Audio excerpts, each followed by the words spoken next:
Conclusion. The information contained in this book about the existence of souls after physical death represents the most meaningful explanation I have found in my life as to why we are here. All my years of searching to discover the purpose of life hardly prepared me for that moment when a subject in hypnosis finally opened the door to an eternal world. My oldest friend is a Catholic priest today. As boys walking together in the hills and along the beaches of Los Angeles, we had many philosophical discussions, but were miles apart in our spiritual beliefs. He once told me, "I think it must take courage for you to be an atheist and believe in nothing beyond this life." I didn't see it that way at the time, nor for many years afterward. Starting at age 5, I had been sent by my parents to military-type boarding schools for long periods. The feelings of abandonment and loneliness were so great, I believed in no higher power than myself. I now realize strength was given to me in subtle ways I was unable to see. My friend and I still have different approaches to spirituality, but we both have convictions today that order and purpose in the universe emanate from a higher consciousness.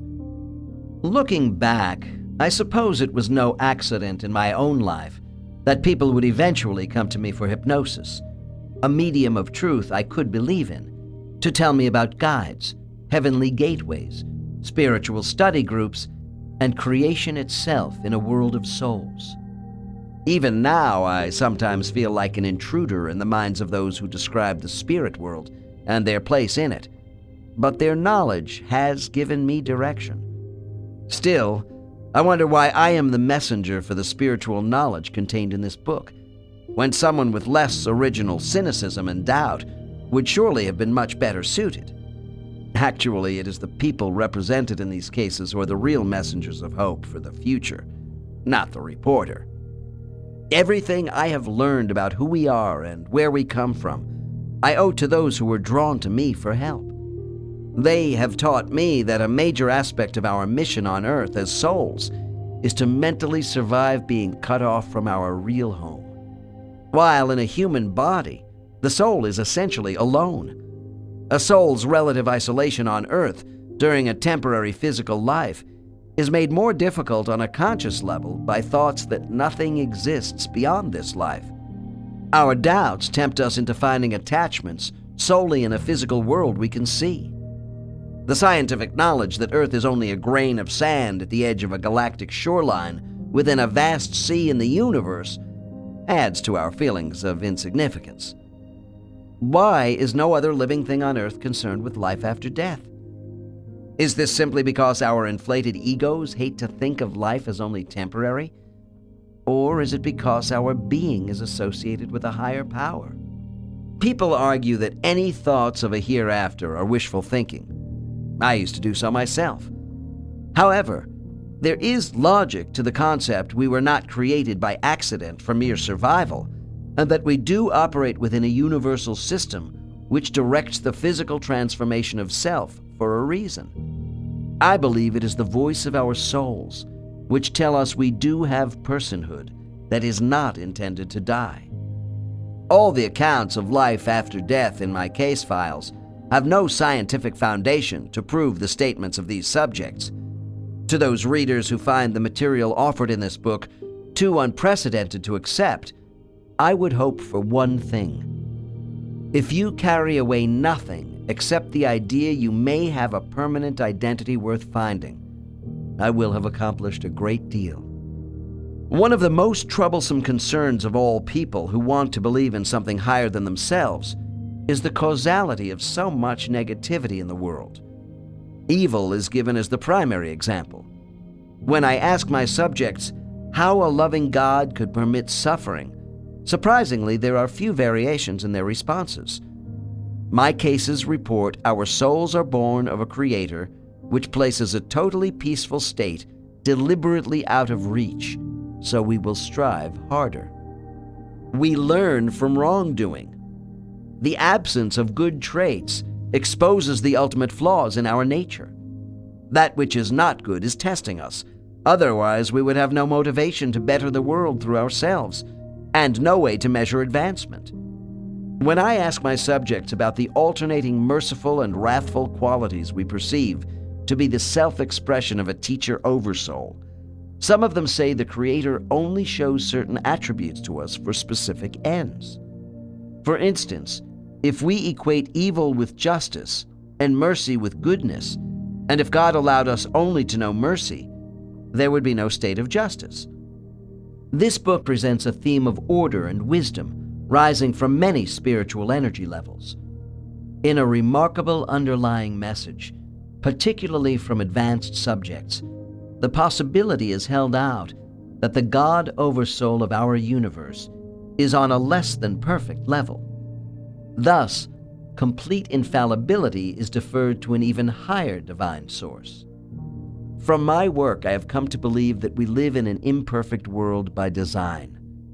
Earth is one of countless worlds with intelligent beings, each with its own set of imperfections to bring into harmony.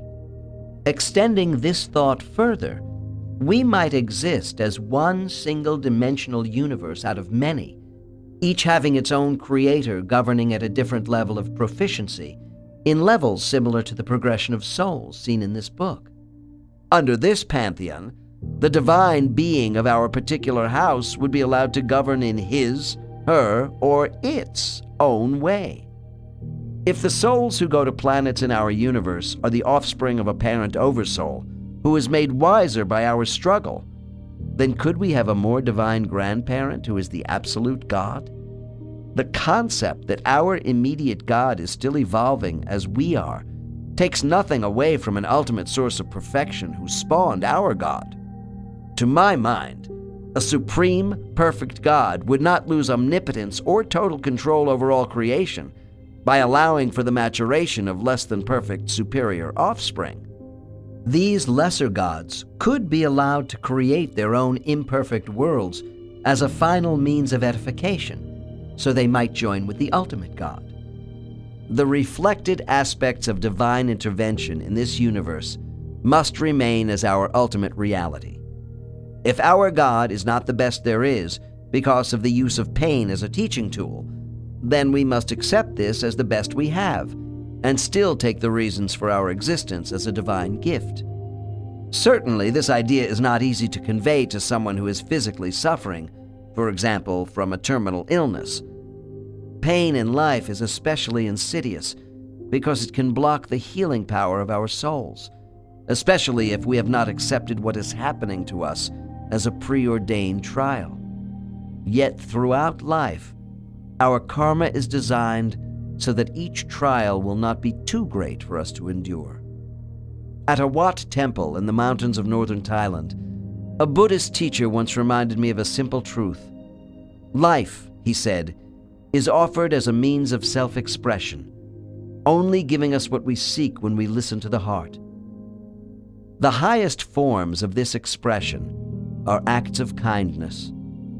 Our soul may be traveling away from a permanent home, but we are not just tourists. We bear responsibility in the evolution of a higher consciousness for ourselves and others in life. Thus, our journey is a collective one. We are divine but imperfect beings who exist in two worlds, material and spiritual.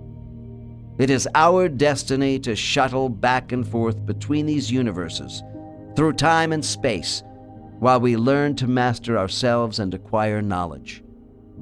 We must trust in this process with patience and determination.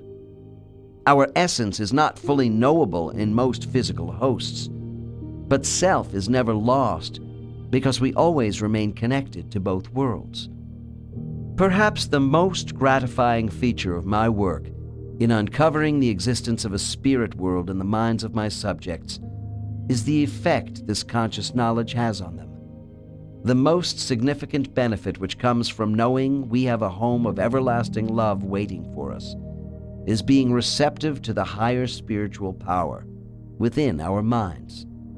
The awareness that we do belong somewhere is reassuring and offers us peace, not merely as a haven from conflict, but to unify ourselves with a universal mind. One day, we are going to finish this long journey, all of us, and reach an ultimate state of enlightenment, where everything is possible. This concludes Journey of Souls.